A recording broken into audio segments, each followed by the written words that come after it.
La entrevista de hoy es con Miriam Reyes. Ella es una psicoterapeuta gestáltica. Recién veníamos hablando un poco de la entrega y el compromiso del psicoterapeuta para con su paciente, eh, que es un ida y vuelta, pero de cómo también un poco ahora durante la cuarentena mucha gente no pudo, tenía bloqueado un poco el lugar de la terapia. Sí, la entrega es fundamental para establecer primero el vínculo entre el paciente y el terapeuta, ¿no?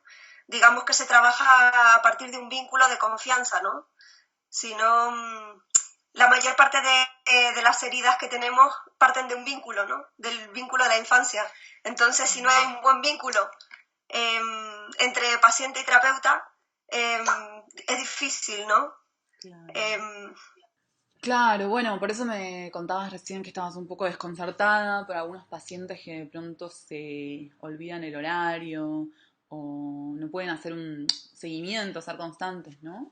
sí, sobre todo yo creo que es muy difícil comprender lo que es un proceso. Sí, sí, lo no inmediato, lo no mágico, lo no automático, ¿no? Nos cuesta. Es como que estamos acostumbradas y acostumbrados a ir por etapas, ¿no? O por Ujú. fases, por objetivos, por conseguir algo, ¿no? Y sentir que se consigue. Y en un proceso terapéutico es súper complicado eh, irlo viendo, ¿no? De inmediato. Claro. Eh, entonces la palabra proceso eh, que cale es difícil. Sí, bueno, los procesos son difíciles de comprender por momentos, además no son cuantificables, no son tan exactos, entonces uno a veces se pierde, quizás no sabe si está llegando, si te estás acercando o te estás alejando cada vez más. Sí, a ver, básicamente el trabajo está cuando siempre un paciente llega a terapia eh, porque ya no le funciona su mecanismo, ¿no? Digamos, la manera de funcionar que tiene consigo misma, consigo mismo y con el mundo eh, ya no le vale, ¿no? Es un lugar estrecho para estar. Entonces, bueno, pues empieza a tener una serie de síntomas donde necesita revisar, ¿no? Ver Ujú. lo que le está pasando, ¿no? Eh, Normalmente suelen llegar con algo de angustia, que es un sentimiento muy regresivo, muy de la infancia, Sí, ¿no? Eh, sí. que se establece en el vínculo, ¿no? Ya comentaré un poquito más detenidamente qué ¿Qué tiene que sería? ver todo esto, ¿no? Sí, el sentimiento creo de no tener herramientas, ¿puede ser? A ver, cuando un bebé nace es un ser dependiente, ¿no? Ujú. Dependiente de mamá, básicamente, o en este caso de la función madre. Entonces, al ser Claro, dependiente, él no tiene, el bebé no tiene conciencia de un yo, ¿no? sí, Está fusionado a mamá. sí, sí, sí. Entonces, él no puede cubrirse de por sí sus necesidades, ¿no? Entonces, el bebé nace con los canales sensitivos abiertos, está receptivo, ¿no? Y está en la Ah, búsqueda constante del placer y de alejarse del displacer, ¿no? De aquello que claro. le produce angustia. Entonces, al no tener la madurez cognitiva, ¿no? Sí, No, sí, sí. no, no, no puede pensar, elaborar un pensamiento de que en ese momento no está siendo satisfecho en sus necesidades, Claro, ¿no? claro, claro. Entonces, si mamá está en el baño, mamá está ocupada, no está disponible Ujú. literalmente y energéticamente, Mm. para el bebé esto no lo comprende. Entonces empieza a sentir una angustia, esta angustia cuando es prolongada en el tiempo y profunda, queda más fijada, ¿no? Entonces en la vida adulta esto se reproduce. Claro, bueno, esto de las necesidades no satisfechas, ¿no? Me gustó mucho la distinción que hiciste entre la función madre y no, que no es el rol biológico. Pueden darse, bueno, es un típico, yo lo escucho mucho en consulta, que en los primeros años de vida fue criado o criada por la abuela, ¿no? Ahí la abuela ocupa la función madre. Bueno, y hoy en día puede ser dos madres, dos padres, Sí, los abuelos, incluso una institución, ¿no? claro. Cuando no hay madre y padre, pero digamos que Es que una está función, no es una simbólicamente. ¿Qué es lo específico de la función madre? ¿Qué elementos tiene que tener para cumplir con esta función? Es una función, ¿no? Que tiene que ver con nutrir, no solo a nivel alimento, sino a nivel afectivo, ¿no? El contacto tierno es lo más importante, ¿no? La mirada, digamos, dar existencia al bebé a través de la mirada, porque al nacer con lo primero que se arraiga, ¿no? A través del sentido de la vista, del olfato, del oído. Entonces, ese vínculo se establece con esa entrega, ¿no? Entre la madre o función madre y el bebé. Qué lindo. Y de ahí derivan todos los problemas, todos los conflictos. Sí, a veces uno se olvida de la importancia, ¿no? Estos vínculos primarios que nos marcan el carácter, o bueno, son muy constitutivos de la personalidad. Puedo poner un ejemplo muy claro en mi caso. Me pongo un poquito personal. Aquí lo comparto contigo, Andy. Bueno, yo fui la primera hija, primera sobrina y primera nieta, y aparentemente fui una hija deseada, ¿no? A priori no me faltó de nada, en lo literal, pero con el tiempo, al año y medio, que es en la etapa oral, mi mamá tuvo una depresión postparto. Entonces, pues ya hubo una ruptura con el vínculo, ¿no? Entonces ahí se establece una sensación de vacío luego en la vida de la persona, que no tiene ni idea con qué tiene que ver.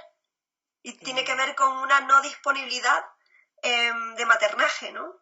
Wow. Entonces hay algo donde en estos casos la persona va buscando un maternaje, ¿no?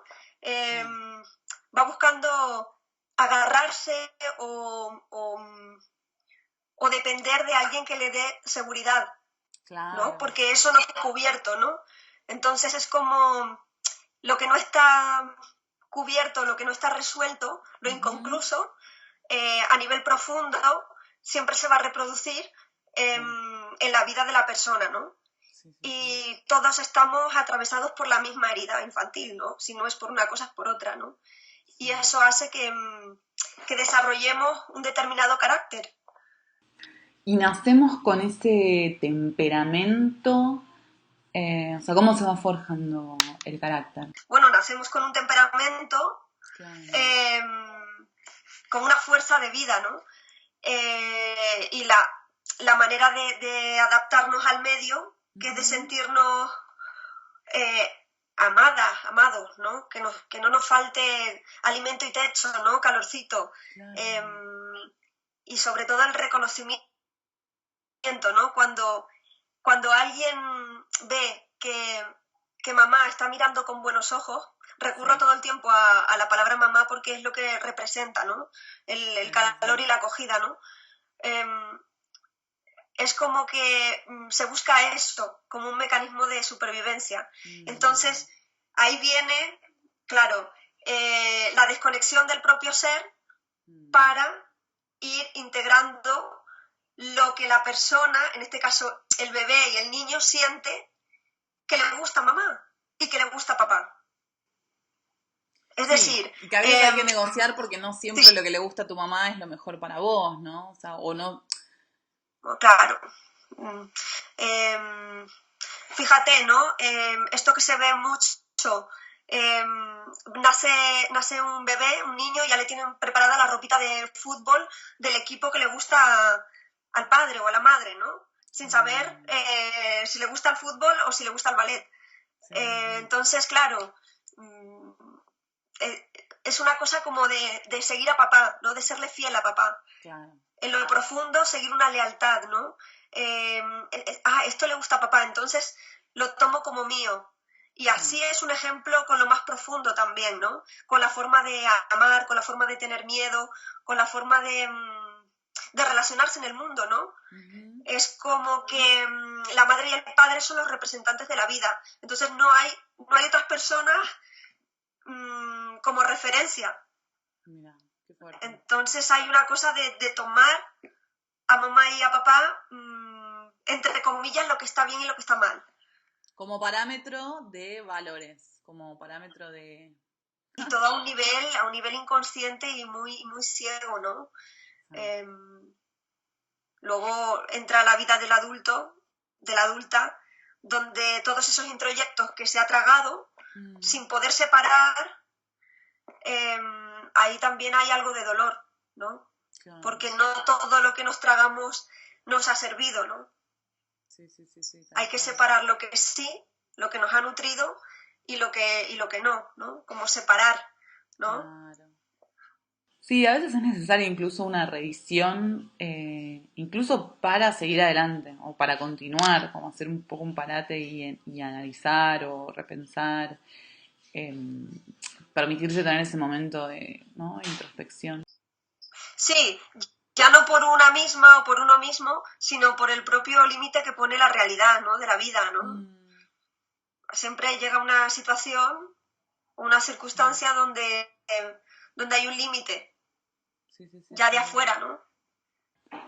¿Y cómo definirías vos la repercusión a nivel psicológico que tuvo todo el tema de confinamiento? O sea, juzgar por un poco tu experiencia con tus pacientes. Es que, claro, la situación de confinamiento nos lleva a una situación regresiva, infantil. Nos lleva a casa, nos lleva a mamá y nos lleva al útero. Es así. Entonces, quien más y quien menos empieza a sentir internamente que lo que antes era sutil ahora se amplifica. Ahora se hace más grande, ¿no? Si antes algo molestaba un poquito, ahora molesta mucho, ¿no? Entonces esto tiene que ver con la infancia, cómo cada quien ha drenado su propia angustia, ¿no? Cómo hace cada quien para drenar la angustia. Entonces, pues hay quien se pone fóbico, quien se pone contrafóbico, quien se disocia, se desconecta de la realidad. Hay muchas maneras, ¿no?, de gestionar la angustia, ¿no? Sí, también la conciencia de muerte, de peligro, de pronto mucho más despierta. Más contrafóbico, más contrafóbico. Pero vos en tus terapias, en tus pacientes, por lo general lo que viste, ¿qué fue en relación a los más grandes, digamos, a la gente grande? O sea, lo común que digamos que aflora, ¿no? Siempre es el mecanismo de defensa, que es el carácter, digamos que es la parte menos sana del carácter, ¿no? Digamos que el carácter, cuando se forja antes de nacer hasta los 7 años, más o menos, aprox,